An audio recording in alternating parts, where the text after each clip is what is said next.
I'm Amzie Winning. Great bourbons don't have to cost a fortune. On this episode of Undressing Bourbon, we're here to meet my friend Sebastian at Capitol Cellars to discuss great bourbons under $50.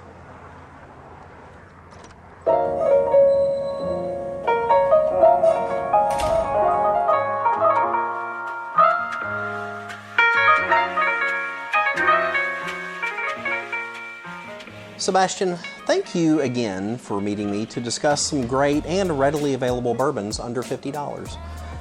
I know when I was getting started with bourbon, it was also overwhelming. So any advice that you could give us about getting started with bourbon would be greatly appreciated.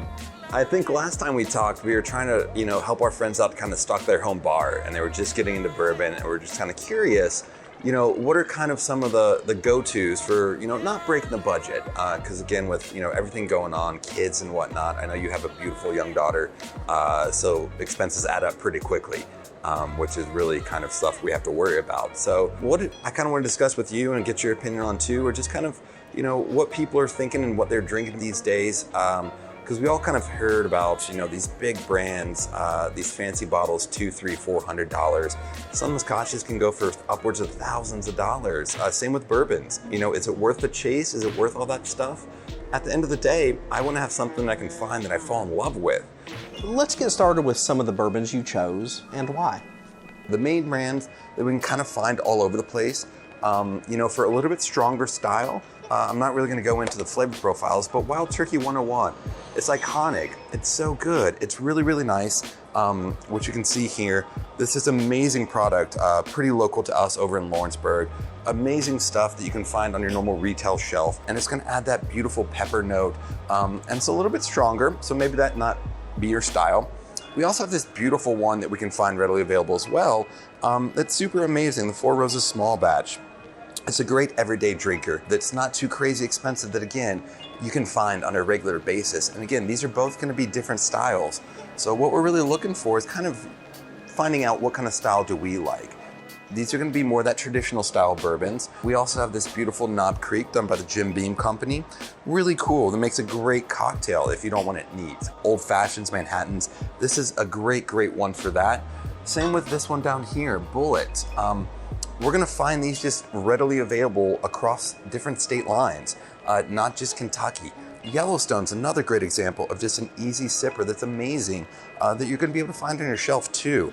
Awesome stuff that we're just finding for a great price point. We don't have to pay $50, $60, $70, $80, over $100. The Uncle Near's beautiful Tennessee whiskey, amazing stuff that hit the market a couple years ago. That's fantastic. So you don't have to get into the market at that $100 price point, at that $200 price point, and still have a great diverse collection of all different flavor styles. And each of these distilleries, they're gonna have their more fancy bottles, but just for that everyday stock in the bar, it's just your go-tos. It's one of those fun things that we can mix and match, much like being in the kitchen, right? We're gonna play around with different ingredients, just play around so you'll find kind of your style.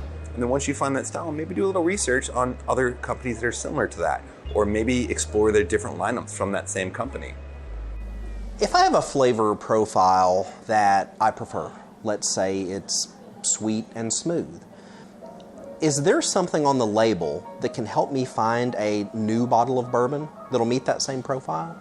Generally speaking, alcohol does play a role, obviously, but sometimes some higher proof can be a little bit more soft, or sometimes softer proof can be a little more aggressive. Sometimes if there's an age statement, generally speaking, again, all generalities, it's gonna be a little bit softer, a little bit smoother because it has more time resting in that barrel, right? It's relaxing more in that barrel, pulling out a little more flavor. So those just in general, again, tend to be a little bit softer, but they can be higher in alcohol as well, especially once you get into some single barrel type aspects that are a little bit older.